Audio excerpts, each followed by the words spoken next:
Hello दोस्तों, Rana classes में आपका स्वागत है। तो आज मैं आपको 66वीं बीपीएससी प्री स्पेशल और 65वीं बीपीएससी मेंस में भी ये काफ़ी उपयोगी होगा। इसके लिए जो कि आज मैं आपको बिहार में किसान आंदोलन के बारे में बताऊंगा और ये दोनों परीक्षाओं के लिए काफ़ी उपयोगी होगा। तो इस वीडियो को शुरू से अंत तक ज़रूर देखें।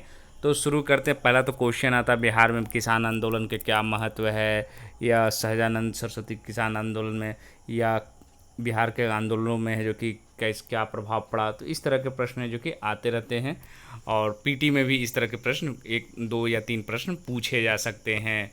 तो क्या है, बिहार में अधिकांश लोग लगभग 96% औपनिवेशिक काल में अपने जीविकोपार्जन के लिए कृषि पर निर्भर थे। अभी भले ही घट गई हो, 60 हो या 56 हो, लेकिन उस समय क्या थी, जब अंग्रेज़ों का शासनकाल था तब कितनी लगभग थी, तो 96% थी। कृषि पर निर्भर लोग थे। यहाँ की कृषि प्रणाली सदियों पुरानी थी तथा औपनिवेशिक अर्थव्यवस्था में विशेषकर राजस्व पद्धति शोषण मूलक थी। मतलब क्या है कि यहाँ बिहार की कृषि प्रणाली क्या थी उस समय, जब औपनिवेशिक काल थी, तो ये बहुत ही सदियों पुरानी थी और ये राजस्व पद्धति मतलब लगान बहुत ज़्यादा होता था, किसान परेशान रहते थे लगान देते हुए भी। तो औपनिवेशिक आर्थिक नीतियाँ तथा प्रशासनिक एवं न्यायिक व्यवस्था शोषण मूलक व्यवस्था थी। मतलब कि आर्थिक नीतियाँ हो उस समय की, चाहे प्रशासनिक नीतियाँ हो, चाहे न्यायिक व्यवस्था, ये तीनों क्या था, शोषण, मतलब शोषण के शिकार थे किसान। उसके बाद है कुटीर उद्योग धंधों का ह्रास, मतलब इसमें काफ़ी कमी थी, इतना जिस तरह से विकसित होना चाहिए उसमें उस तरह से नहीं हुआ। उसके बाद है भूमि पर जनसंख्या का बढ़ता बोझ, क्योंकि जनसंख्या धीरे धीरे उस समय भी बढ़ रही, अभी तो और काफ़ी बढ़ गई है। बागान मालिकों के बढ़ते अत्याचार, जिस तरह से जो चंपारण किसान आंदोलन हुआ, तो बागान मालिकों के बढ़ते अत्याचार इत्यादि के फलस्वरूप कृषि व्यवस्था क्या हो गया, ठप पड़ गई और किसान क्या हो गए, निर्धन हो गए, मतलब गरीब हो गए। किसान जमींदारों की दया पर छोड़ दिए गए। जमींदार उनसे मनमाना लगान, उपहार और बेगार लेते थे। जमींदार क्या करते थे, मनमाना है जो कि जितना आया 1/6 या 1/4 भी कर दिए, कहीं कहीं से ज़्यादा भी कर दिए, उपहार और बेगार लेते थे। मतलब आपको काम कराए और पैसा नहीं दिए।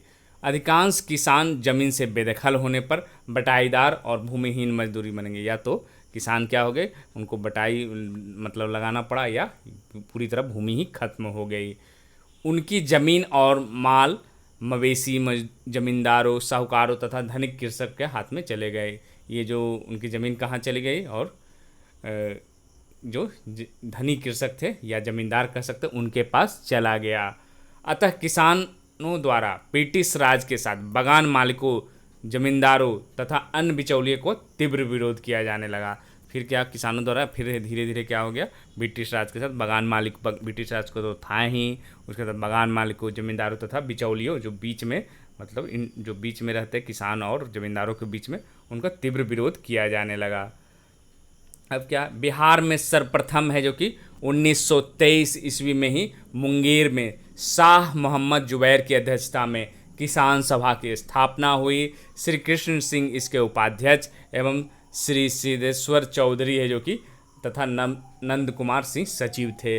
तो ये पूछा गया है बीपीएससी में पीटी में प्रश्न कि जो किसान आंदोलन है जो कि उसके गठन कौन किए थे, तो श्री कृष्ण सिंह और साथ साथ ये मोहम्मद जुबैर ने तो किया ही था, साथ साथ श्री कृष्ण सिंह भी किए थे, और सिद्धेश्वर चौधरी एवं नंद कब किए थे, तो 1923 में। कहाँ हुआ था, तो ये मुंगेर में हुआ था। ये आपको प्रश्न है जो कि पूछे गए हैं और पूछे जाने की भी संभावना है। और कौन कौन है, हो सकता है आपको चारों ऑप्शन ये भी पूछ सकता है कि बिहार में जो कि श्री कृष्ण सिंह क्या थे 1923 में, तो उपाध्यक्ष थे। फिर है अगला क्या हुआ, 4 मार्च 1928 को पटना के बिहटा में स्वामी सहजानंद सरस्वती ने किसान सभा की औपचारिक स्थापना के रूप में किसान को जो कि आंदोलन को एक नया मोड़ दिया। तो 4 मार्च को क्या हो गया, 1928 को क्या हो गया, पटना के बिहटा में स्वामी सहजानंद सरस्वती ने किसान सभा की औपचारिक स्थापना की। किसान आंदोलन क्या हो गया, एक नया, ये डेट पूछा जा सकता है, 4 मार्च 1928। स्वामी सहजानंद किसान आंदोलन के मूल अनुप्रेरक बन गए और मरते दम तक यह उनके जीवन का लक्ष्य रहा। स्वामी सहजानंद क्या रहे? तो स्वामी सहजानंद किसान आंदोलन के मरते दम तक अपना लक्ष्य बनाए रखा। नवंबर 1929 में सोनपुर मेला के अवसर पर एक सभा में प्रांतीय किसान सभा की स्थापना की गई। मतलब ये पूछा गया है बीपीएससी में कि प्रांतीय किसान सभा की स्थापना कब की गई है?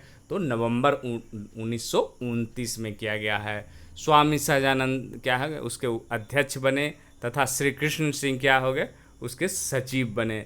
श्री यमुनाकारी, गुरु सहाय लाल और कैलाश लाल क्या बने उसके प्रमंडलीय सचिव बने। तो पहला किसान सभा जो हुआ कब हुआ? 1929 स्वामी सहजानंद सरस्वती की अध्यक्षता में। उसके बाद सरदार वल्लभ भाई पटेल ने दिसंबर 1929 में बिहार की यात्रा की। कब किया? तो दिसंबर 1929। इससे इस आंदोलन को विशेष बल मिला। किसान आंदोलन के अंतर्गत जमींदारों के अत्याचार के विरुद्ध आवाज़ उठाने के अतिरिक्त अन्य मांगे क्या क्या था?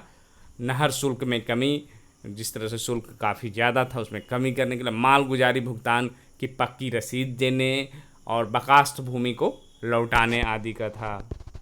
फिर था शाहाबाद एवं चंपारण जिलों में नहर टैक्स के विरुद्ध आंदोलन काफ़ी उग्र था। तो ये पूछा जा सकता है कि नहर टैक्स के विरुद्ध आंदोलन है जो कि किन जिलों में था? तो शाहाबाद एवं चंपारण। शाहाबाद जिला कांग्रेस कमेटी ने नहर की वसूली की जांच शीर्षक से एक अधिसूचना भी जारी किया था। उसके बाद आते हैं इस संबंध में श्री कृष्ण सिंह, अब्दुल बारी और बलदेव सहाय किसानों की उचित मांगों पर बल देने कहाँ गए थे? तो शाहाबाद गए थे। दो स्थानीय कांग्रेसी नेताओं गुप्तेश्वर पांडे एवं विंध्याचल के साथ उन्होंने जिलों के विभिन्न स्थानों पर यात्रा की। किसान आंदोलन एवं कांग्रेस की गतिविधियां को प्रभावहीन बनाने के लिए बिहार के कुछ जमींदारों ने सितंबर 1932 में रांची में यूनाइटेड पॉलिटिकल पार्टी बनाई। मतलब जिस तरह से किसान आंदोलन की तैयारी हो रही थी या चल रही थी कांग्रेस की गतिविधि को मतलब कमज़ोर करने के लिए जमींदारों ने कहाँ पर किया था? तो रांची में किया था। कब किया था? सितंबर 1932 में यूनाइटेड पॉलिटिकल पार्टी बनाई। इस नई पार्टी का कथित उद्देश्य क्या था? संवैधानिक तरीके से औपनिवेशिक स्वराज प्राप्त करना एवं जमींदारों एवं कृषकों में तालमेल करना था। प्रथम बिहार प्रांतीय किसान सम्मेलन कहाँ होता? तो आपको 1929 ईस्वी में हुआ था। स्वामी सहजानंद सरस्वती की अध्यक्षता में संपन्न हुआ। दूसरा कब हुआ था? ये पूछा जा सकता है। पहले का तो सभी लोग बताते हैं, दूसरे का तो दूसरा 29-30 अगस्त 1934 को पुरुषोत्तम दास टंडन की अध्यक्षता में कहाँ हुआ था? तो गया में संपन्न हुआ था। इसमें सम्मेलन में खान अब्दुल गफ्फार खान ने भी अपने भाई के साथ भाग लिया था। तो दूसरा पूछा जा सकता है कब? 29-30 अगस्त 1934 किसकी अध्यक्षता में? तो पुरुषोत्तम दास टंडन और गया में। तीसरा कब हुआ था? तो तीसरा सम्मेलन है जो कि हाजीपुर में 26-27 नवंबर 1935 को स्वामी सहजानंद सरस्वती की अध्यक्षता में संपन्न हुआ था। तीसरा कहाँ हुआ था? हाजीपुर में हुआ था। कब हुआ था? 26-27 नवंबर 1935। इस सम्मेलन में जमींदारी प्रथा हटाने का प्रस्ताव स्वीकृत हुआ। 1936 में अखिल भारतीय किसान सभा की स्थापना लखनऊ में की गई, जिसमें स्वामी सहजानंद सरस्वती को क्या कहा गया? अध्यक्ष एवं प्रोफेसर NG रंगा को महासचिव बनाया गया था। तो 1936 में तो भारतीय किसान सभा की स्थापना हुआ था। कहाँ हुआ था? लखनऊ में। और अध्यक्ष तो स्वामी सहजानंद सरस्वती थे। प्रोफेसर NG रंगा को महासचिव बनाया गया। किसान सभा के संगठन को बिहार के गांव में फैलाने में स्वामी सहजानंद सरस्वती, कार्यानंद शर्मा, राहुल साकृत्यानंद, पंचानंद शर्मा, यदुनंदन शर्मा जैसे बहुत से वामपंथी नेताओं को मतलब इनके किनका सहयोग लेना पड़ा गांवों को फैलाने के लिए किसान आंदोलन को? कायानंद शर्मा, राहुल साकृत्यानंद, पंचानंद शर्मा, यदुनंदन शर्मा। बिहार प्रांतीय किसान सभा ने सभाओं, सम्मेलन और प्रदर्शनों का भी आयोजन किया। 1935 ईस्वी में किसान सभा द्वारा जमींदारी उन्मूलन प्रस्ताव पारित किया जा चुका था। तो इसी वजह से क्या हुआ था? चंपारण, सारण और मुंगेर जिला कांग्रेस समिति ने अपने सदस्यगणों को किसान सभा के जुलूस में भाग लेने से मना कर दिया। इस परिस्थिति के बाद क्या हो गया? किसानों ने प्रत्यक्ष कार्रवाई शुरू किया। नवंबर 1936 में मोकामा क्षेत्र के बढ़िया टाल इलाकों में किसानों द्वारा जमींदारी उन्मूलन की मांग को लेकर एक बड़ा आंदोलन शुरू किया गया। बढ़िया टाल आंदोलन कहाँ हुआ? मोकामा हुआ क्षेत्र में, और नवंबर 1936 में। इस आंदोलन में किसकी भूमिका थी? तो कायानंद शर्मा। ये पूछा जाता है बढ़िया टाल के जो भूमिका किनकी थी? तो कायानंद शर्मा की थी। तो अब क्वेश्चन है जो कि देखते हैं। ये तो हो गई आपको स्वामी सहजानंद के बारे में थी कि जो भारत में किसान आंदोलन जो खासकर चंपारण के बाद की स्थिति है। ये स्वामी सहजानंद द्वारा किसान आंदोलन का नेतृत्व कहाँ किया गया था? तो क्या हो जाएगा आपको? गया हो जाएगा। क्या हो जाएगा? इसका डी आंसर हो जाएगा, गया। स्वामी सहजानंद ने किस क्षेत्र में प्रसिद्धि पाई थी? तो किस क्षेत्र में हो गया आपको? कृषक आंदोलन के रूप में। फिर है आपको किसान समाचार के संस्थापक कौन थे? तो क्या हो जाएगा आपको? स्वामी विद्यानंद हो जाएगा। नवंबर 1936 में बिहपुर भागलपुर में प्रांतीय किसान सभा की अध्यक्षता है जो कि किसने की थी? तो ये आप पता कर लेंगे। फिर अप्रैल 1936 में अखिल भारतीय किसान सम्मेलन का वार्षिक अधिवेशन है जो कि अप्रैल 1939 में कहाँ हुआ? ये भी आप पता कर सकते हैं। फिर है बिहार में पटना के बिहटा में किसान सभा की स्थापना स्वामी सहजानंद सरस्वती ने कब किया था? तो ये भी आप पता कर लें और इसको आप जवाब दे सकते हैं कमेंट बॉक्स में। मुंगेर में 1922-23 में किसकी अध्यक्षता में किसान सभा की स्थापना हुई थी? तो अध्यक्षता कौन किए थे? तो ये शाह मोहम्मद जुबैर हो गया। उसके बाद बिहार प्रांतीय किसान सभा का गठन किस वर्ष हुआ था? तो आपको बिहार प्रांतीय किसान सभा का गठन है जो कि 19 मार्च 1929 में हुआ था। बिहार प्रांतीय किसान सभा के प्रथम अध्यक्ष कौन थे? तो स्वामी सहजानंद थे। उसके बाद बिहार के किस जिले में नहर शुल्क के विरोध आंदोलन हुए थे? तो कहाँ हुआ था? शाहाबाद और चंपारण में। तो इसमें क्या हो जाएगा? शाहाबाद हो जाएगा। 29-30 अगस्त 1934 को गया में आयोजित द्वितीय बिहार प्रांतीय किसान सम्मेलन की अध्यक्षता किसने की थी? तो पुरुषोत्तम लाल दास टंडन ने किया था। नवंबर 1935 में हाजीपुर में आयोजित तृतीय बिहार प्रांतीय किसान सम्मेलन की अध्यक्षता किसने किया था? तो इसको आप देख सकते हैं। तो तीसरा कब हुआ था? तो स्वामी सहजानंद सरस्वती की अध्यक्षता में ही हुआ था, आपको हाजीपुर में हुआ था। तो कहाँ हुआ था ये? आपको स्वामी सहजानंद सरस्वती के ही पर इनकी अध्यक्षता में हुआ था। और ये द्वितीय तो हुआ ही, तृतीय भी क्या हो जाएगा? स्वामी सहजानंद सरस्वती। बिहार प्रांतीय कांग्रेस कमेटी की अध्यक्षता में किसान जांच समिति की किनके ये में हुआ था? तो एक किसान जांच समिति का गठन हुआ था। तो इसको भी आप देख सकते हैं जो मैंने बताया।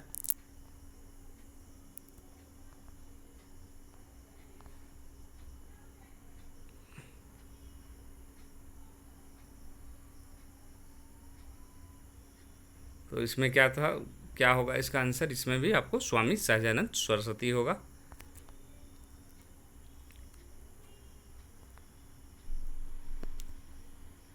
तो ये था आपको बिहार में किसान आंदोलन का, खासकर ये जो चंपारण आंदोलन के बाद की जो घटना हुई उसका था। चंपारण आंदोलन को छोड़कर इसमें था, क्योंकि आगे के कार्यक्रम चंपारण आंदोलन के बाद किसान आंदोलन किस तरह उसका वर्णन था। तो आपको वीडियो कैसा लगा कमेंट बॉक्स में ज़रूर लिखें। धन्यवाद।